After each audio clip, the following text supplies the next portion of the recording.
Welcome to our channel. Today we how to connect to VPS using systemd service for SSH tunneling, full guide step by step clearly.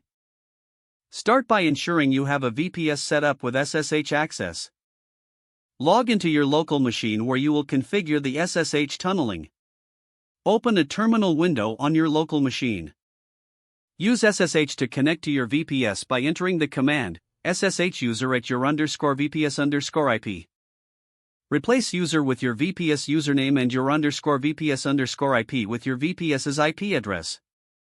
Once connected, create a new directory for your systemd service by running dirp/.config/systemd/user.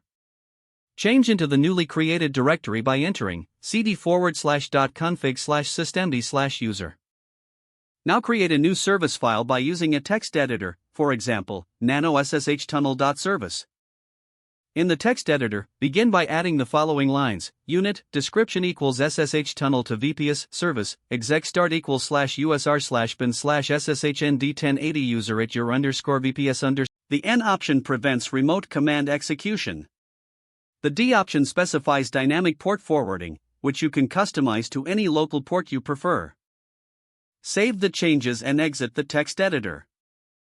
Next, inform systemd about your new service by reloading the user configuration.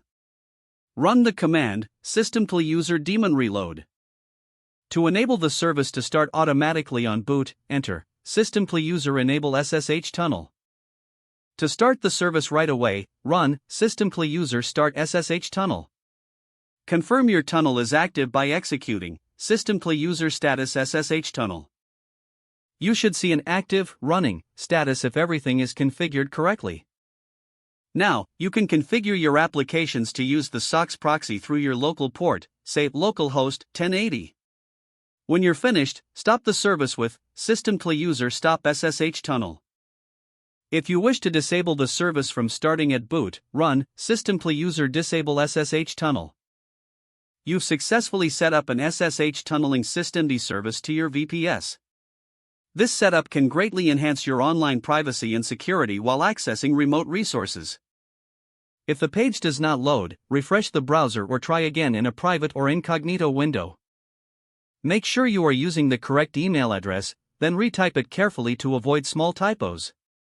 If your password is not accepted, use the reset option and create a new strong password you can remember. Check your spam folder for verification or security emails, then complete any requested confirmation steps. Enable two-factor authentication if available to improve account security and reduce unauthorized access risk.